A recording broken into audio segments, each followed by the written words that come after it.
ومناسبة ay xilka kula kala wareegayeen agaasimihii hore wasaaradda howlaha guud dhulka iyo guriyeynta ee Somaliland Cilmi Cabdiraxmaan Cashuur iyo agaasimaha cusub ee uu dhawaan madaxweynaha Somaliland Mudane Muuse Bixi Cabdi uu soo magacaabay wasaaradda howlaha guud dhulka iyo guriyeynta ee Somaliland Jamaal Cabdi Muuse munaasabadaasi ay xilka kula kala wareegayeen waxa ka soo qayb galay wasiiro ka tirsan xukuumadda Somaliland agaasimayaal iyo mas'uuliyiin ka socday laamaha kala duwan ee dawladda badi agaasimo waaxidyada wasaaradda howlaha guud iyo shaqaalaha wasaaraddaasi ugu horreyn waxa halkaasi ka hadlay agaasimihii hore wasaaradda howlaha guud dhulka iyo guriyeynta ee Somaliland Cilmi Cabdiraxmaan Cashuur howlaha guud dhulka iyo guriyeynta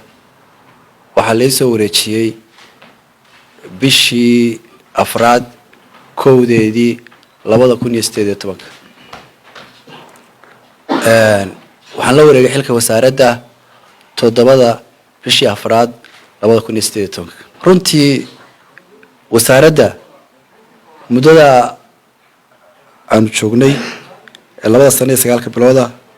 waxa uu qabsoomay waxyaabo fara badan oo ka mid yihiin dhamaystirka siyaasadda dhulka shuruuca guriyeynta ee lagu dhisayo shaqaalaha dawladda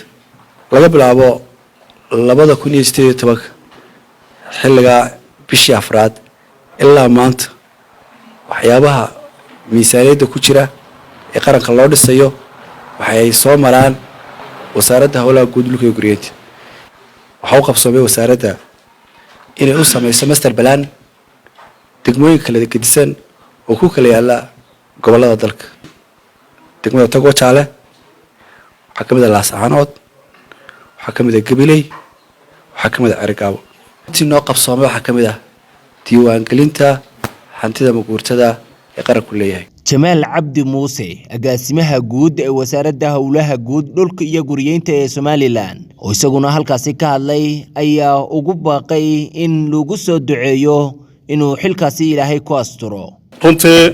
sida la sheegay anigu hadalkaygu waa duco badnaan maayo waxaan u mahadnaqayaa kow madaxweynaha qaranka Mudane Muuse Bixi Cabdi oo gartay inuu wasaaraddan igu soo magacaabo xilka agaasimaha guud waxaan u mahadnaqayaa wasaaradda howlaha guud guriyeynta iyo dhulka ugu horeeyay wasiirka wasaaradda isagoo inaga maqan oo dalka dibadiisa socdaal ugu maqan inoo soo agaasimay inaynu kulankan xil wareejinta oo sidan u dhaco oo soo wakiisho wasiirka isgaarsiinta waxaanu u baahanahay mashaariicda socota inaanu horumarino oo nu hore u sii wadno oo nu meel wanaagsan gaarsiino inaan dib u soo noqon taasina iyadna waa inaga goonaan doontaa haddii la yiraahdo waxa iyagna madashaasi kelmado dardaarana ka yidhi isla markaasna iska daba qaatay badi mas'uuliyiintii ka soo qayb galay xil wareejinta agaasimihii hore wasaaradda howlaha guud dhulka iyo guriyeynta iyo agaasimaha cusub saaka oo bishu tahay bishii koobaad 14/2021 waxay dhamaanteen goobjoog ka nahay xil wareejinta laba agaasimo guud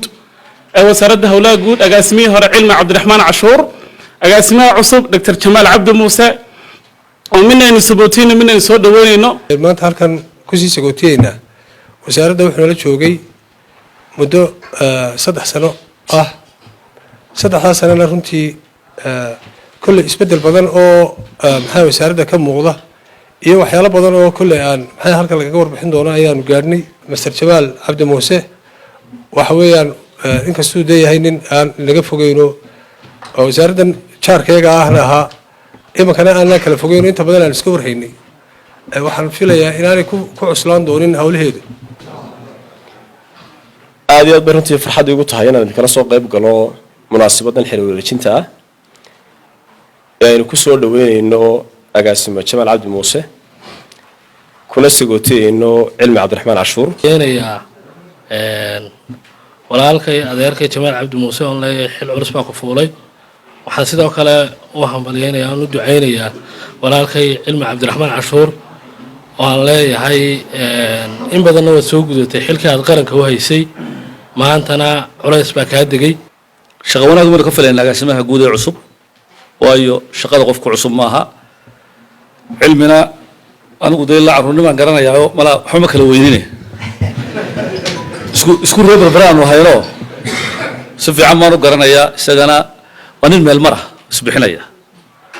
waxa la yiraahdaa failure is a way to form macnaha qofku inuu ilmaha yar inuu kufaa waa ta keenaysa inuu socodka barto qofku inuu xil ka tagaa waa ta keenaysa inuu noloshiisa kale kabto intii uu dhinayd isagana allah u barakeeyaan leenahay agaasimahana allah ku asturaan leeyahay sidoo kale iyagna waxaa halkaasi ka hadlay isla markaasna iyagna hadalka iska daba qaatay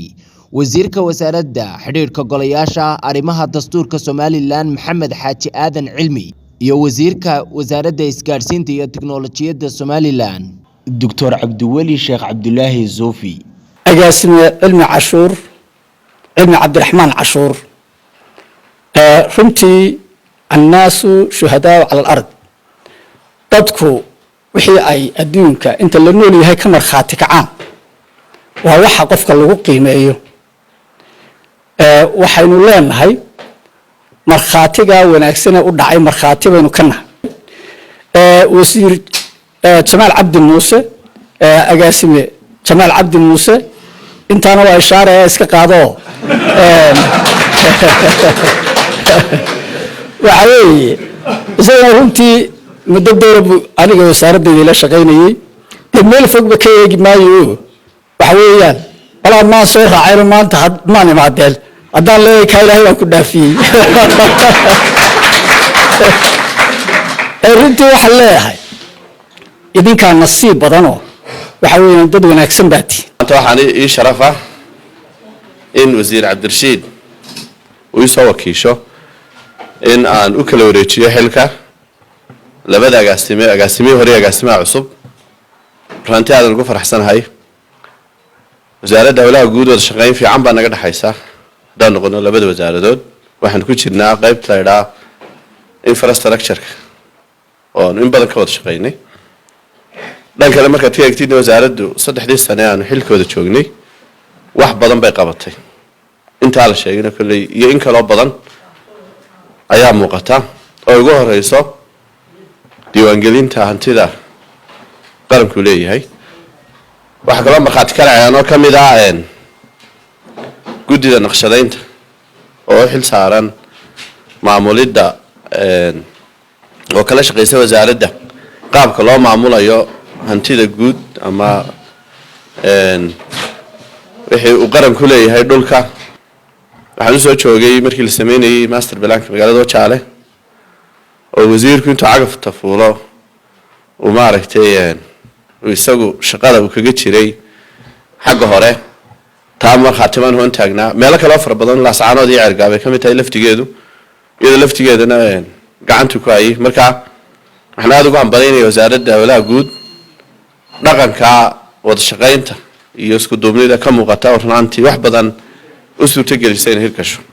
gabagabadii waxaa halkaasi xilka uu kala wareejiyay agaasimihii hore iyo agaasimahani cusub